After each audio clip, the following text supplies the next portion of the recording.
Put the gun down, Karen.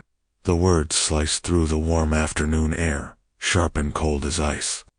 The voice belonged to my wife Anna, but it wasn't the voice I knew.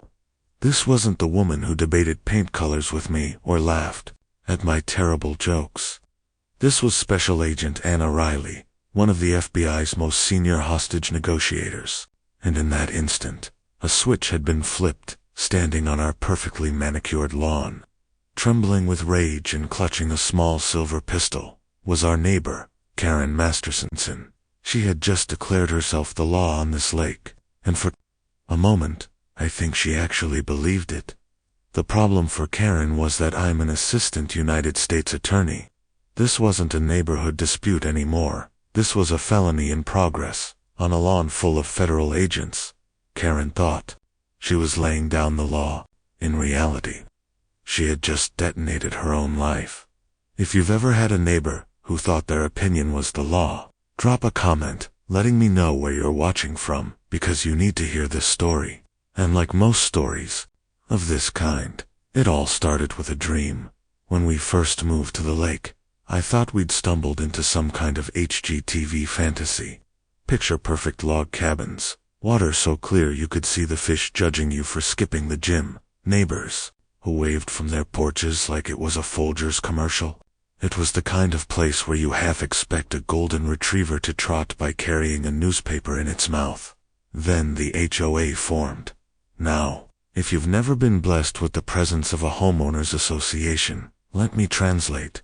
It's a group of neighbors who get together and decide they're qualified to run a miniature dictatorship, complete with fines for unsightly garbage cans and strongly worded letters about your mailbox color. Ours was new, and our neighbor, Karen Masterson, wasted no time declaring herself president, treasurer, and chief enforcer. She introduced herself the first week by handing us a glossy pamphlet titled, "Living the Lake Life: Our Rules for Harmony," in a tone that suggested harmony meant doing exactly what Karen wants. She smiled wide, the kind of smile that has more teeth than warmth. "We're collecting dues for the HOA. It's just $500 a year, keeps everything.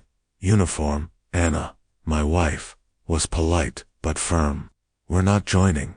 The corners of Karen's mouth twitched like someone had told her Starbucks was out of oat milk. "Oh well, everyone joins. It's expected." "We prefer to handle our own property," Anna said, handing the pamphlet back. Karen stared at it, like Anna had just handed her a dead mouse. "I see," she said, voice frosty enough to chill my beer. "We'll talk again." And she turned on her heel and walked away like a villain in a low-budget soap opera. At first I thought that was the end of it. I was wrong. Over the next few weeks, Karen escalated.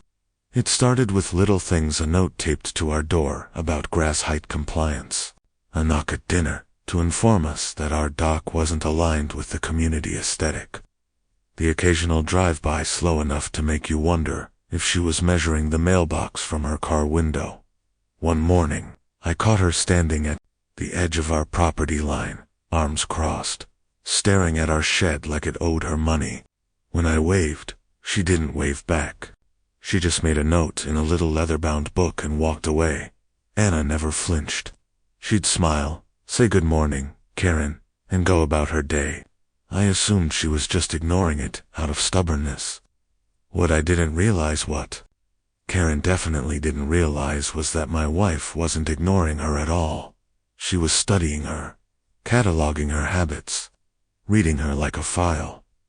Anna's always been calm under pressure. She's the person you want when the toaster catches fire or the GPS sends you into a cornfield. I thought that was just part of her personality. Later, I'd learn that kind of calm isn't accidental, it's trained, and it's dangerous if you're on the wrong end of it. But at the time, I just figured Karen was a bored neighbor with too much time in a Pinterest board full of neighborhood improvement ideas nobody wanted. Then came the HOA meeting invite, slipped into our mailbox without postage. The handwriting was aggressive block letters in red ink, like she was channeling her inner ransom note author. Mandatory attendance for all residents Tuesday, 7 p.m. I laughed. Anna didn't. She read it, folded it neatly, and set it on the counter without a word. "We're not going, right?" I asked. She looked at me with that calm, steady gaze that makes you feel like she knows something you don't. "We'll see." It was the first time I got the sense that my wife wasn't just not joining the HOA. She was preparing for something. And somewhere across the lake, I had the uneasy feeling that Karen was preparing too. It was one of those afternoons where the air feels too warm for anything dramatic to happen. The kind of day made for iced tea, lazy chairs, and pretending the weeds in the garden don't exist. I was on the porch, beer in hand, watching sunlight shimmer on the lake, when I noticed movement out of the corner of my eye. Karen was marching across our lawn. Now, Karen doesn't walk like normal people. She advances like she's storming a medieval castle, each step fueled by a deep sense of personal righteousness. Only this time, she wasn't holding a clipboard or one of her HOA violation notices. She was holding a shotgun. My first thought wasn't, "Oh no, we're in danger." It was, of course, it's a shotgun. Because why just knock when you can cosplay as Clint Eastwood in front of the neighbors? "Anna." I called into the house, my voice catching somewhere between warning and disbelief. The screen door opened, and out stepped my wife. Not Anna, the woman who debates paint swatches. Anna. Not Anna, who steals fries off my plate. Anna. No, this was the other Anna, the one most people never meet. The one whose shoulders squared ever so slightly as her eyes locked on the weapon in Karen's hands. "Put the gun down, Karen." Her voice cut through the warm air like a blade through silk, calm, clear, and cold enough to make the hair on my arms stand up. Neighbors' blinds shifted. I caught flashes of curious eyes peeking through slits. The whole block suddenly invested in the live episode of Lakefront HOA, armed and dangerous. Karen didn't lower the gun. Her hands trembled just enough to make my stomach knot, but her mouth kept moving. "You people think you're above the rules. This is my neighborhood. You can't just," I said, "put it down." Anna didn't raise her voice. She didn't have to. There was a weight to those words, the kind that comes from hundreds of hours talking armed strangers out of doing something they can't take back. That's when it hit me. I'd seen Anna's calm before at parties, when someone spilled wine on her new dress, or during the great dishwasher flood of last year, but this calm was different. This was precise, calculated. She wasn't just standing there. She was controlling the space, the conversation, the outcome. Karen had no idea she wasn't dealing with just a neighbor. She was standing 10 yards from Special Agent Anna Riley, FBI Tactical Commander, Senior Hostage Negotiator, and the last person you want to test on a sunny afternoon. Karen's voice cracked. "Don't tell me what to do." Anna took a slow step forward, her eyes never leaving Karen's. "You're pointing a loaded weapon at a federal agent. That's a felony. And if you don't stop right now, this will end badly for you." From somewhere down the street, the faint wail of a siren began to grow louder. I knew it wasn't for a fender bender. This was the cavalry, probably called by one of the other federal agents, casually enjoying a weekend barbecue on our block. Karen's shoulders sagged. The barrel of the shotgun dipped toward the grass. Anna stepped in, swift and smooth, her hands moving with the kind of efficiency that comes from training, not instinct. In seconds, the gun was out of Karen's grasp. "You're done," Anna said quietly, almost like she was stating the weather. The sirens grew louder, then cut off as 2 police cruisers rolled up to the curb. Officers stepped out, their eyes darting between Karen, the weapon in Anna's hand, and the small crowd of neighbors now fully committed to their spectator sport. Karen looked around, like she was still trying to decide if she'd won something, but I knew she'd just lost, in a way she couldn't even comprehend yet, because you can fight in HOA, you can argue about fence heights and mailbox colors, But you don't show up with a gun to a lawn full of federal agents and expect the ending to go your way. The day started out quiet. Warm sun, lazy breeze. The kind of afternoon where you can hear the lake lapping against the dock and the occasional buzz of a dragonfly. I was on the porch, beer sweating in my hand, thinking about absolutely nothing, when I saw movement in my peripheral vision. Karen was crossing our lawn. Now, Karen has a walk. Not the stroll of a friendly neighbor, not the purposeful stride of someone on a mission. No, Karen moves like a reality show contestant on elimination night. Tight shoulders, clenched jaw, steps full of self-importance. Only today, she wasn't holding one of her HOA violation slips, or that leather-bound rule book she liked to wave around. She was holding a shotgun. For a second, my brain refused to process it. It was like watching a toddler carry a disbelief, part dread, part oh no, this can't end well. Anna, my voice cracked as I called into the house. The screen door creaked open, and out stepped my wife. But not my wife, the one who steals the covers at night and debates me on whether pineapple belongs on pizza. No, this was the other version, the version most people never see. The air shifted around her. Shoulders square, chin steady, eyes locked like laser sights. Put the gun down, Karen. She didn't shout. She didn't need to. The words carried an authority that stopped the air in its tracks. Across the street, blinds shifted just enough for slivers of faces to peek through.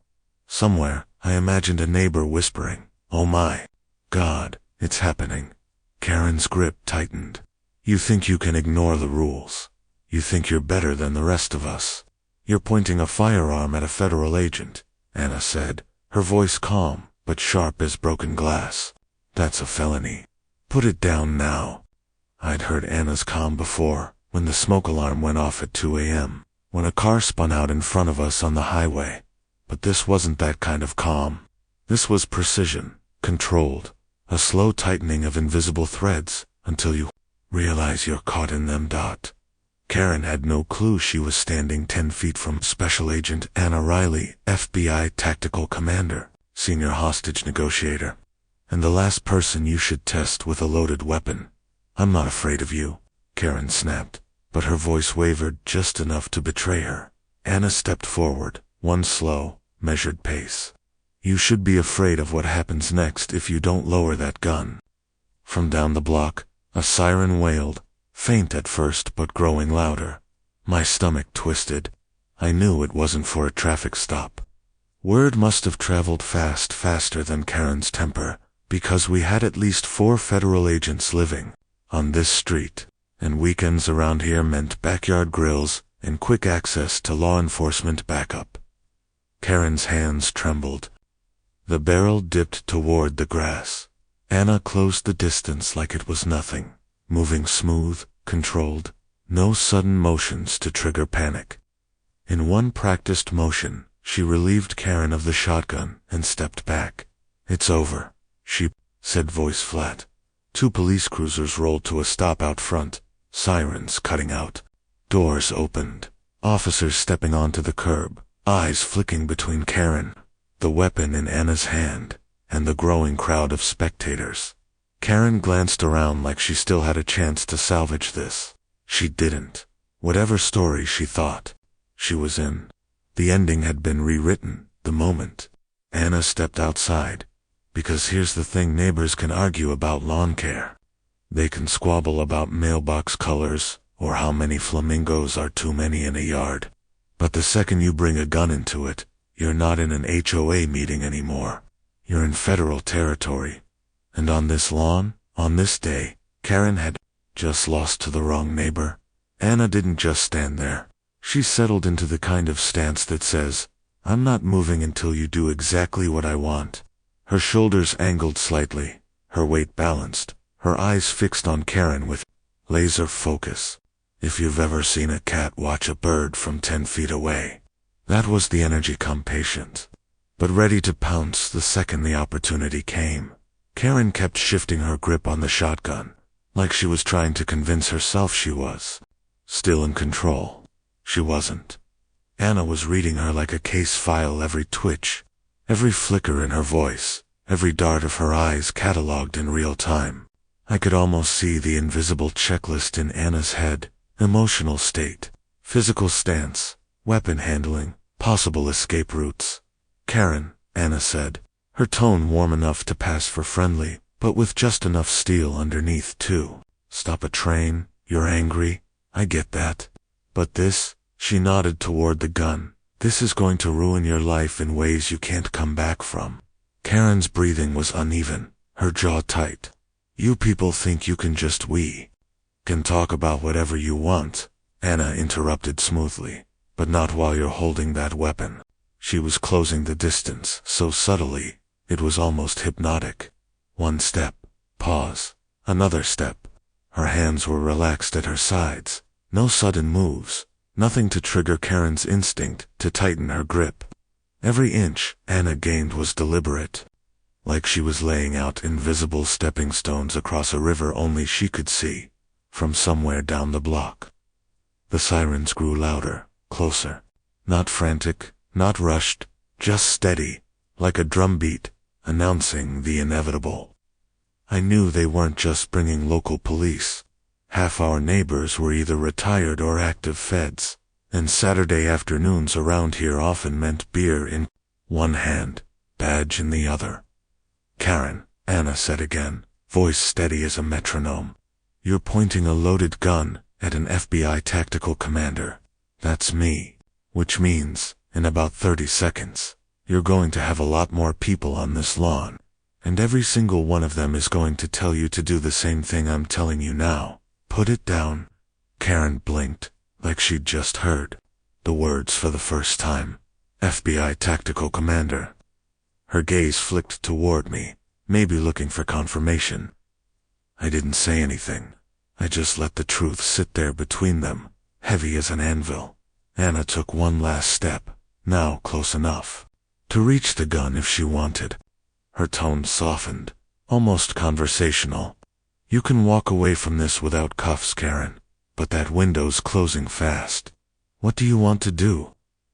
The sirens stopped abruptly, replaced by the sound of car doors slamming. Boots crunched on gravel. Karen's shoulders sagged, the weight of the moment settling in.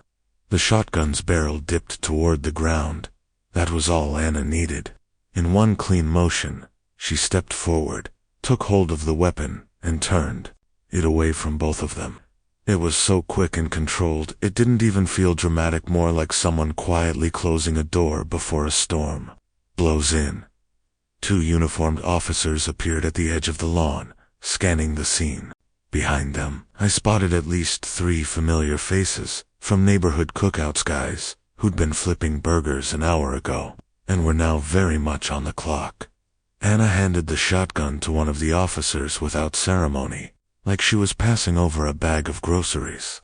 "It's unloaded," she said, though we all knew that wasn't the point. Karen stood frozen, eyes darting between the crowd, the officers, and my wife.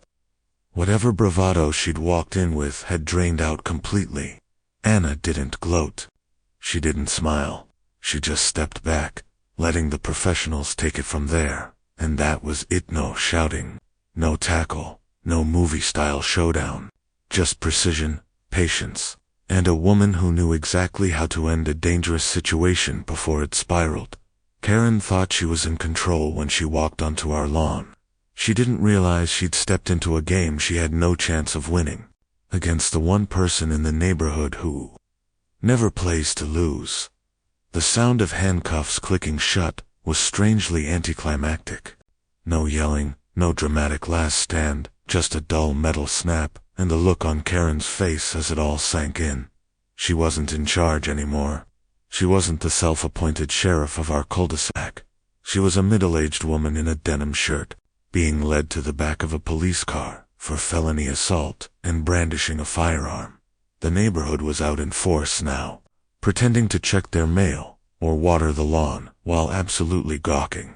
I spotted Mrs. Carlson across the street, holding a garden hose like she'd forgotten what water was for. People love to say they don't like drama, But give them a front row seat to a live HOA meltdown, and suddenly they've got all afternoon.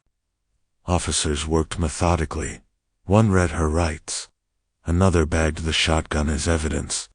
A third quietly asked Anna if she wanted to give a statement now or later. She chose later come, professional, like she was still in the middle of her workday. Karen kept muttering under her breath about community standards and protecting the neighborhood, as if those were magic words that could undo what just happened. What she didn't realize, or maybe refused to accept, was that she'd just committed a federal crime on a lawn that at that exact moment had no fewer than 6 federal agents standing on it. The irony was so thick you could spread it on toast. By the next morning, the shockwaves hit the HOA like a wrecking ball. Word got around fast that Karen had been arrested, and it didn't take long for her loyal little counsel to start jumping ship. The vice president resigned for personal reasons. The treasurer suddenly decided to move closer to her grandkids, and the secretary stopped answering emails entirely. Without Karen cracking the whip, the HOA meetings fizzled out. Rules about dock paint colors and approved garden gnome sizes disappeared into the void. Anna didn't gloat. She didn't need to. She'd done her job calmly, decisively, and without firing a shot. That's the thing about her. She doesn't need to win loudly. She just wins.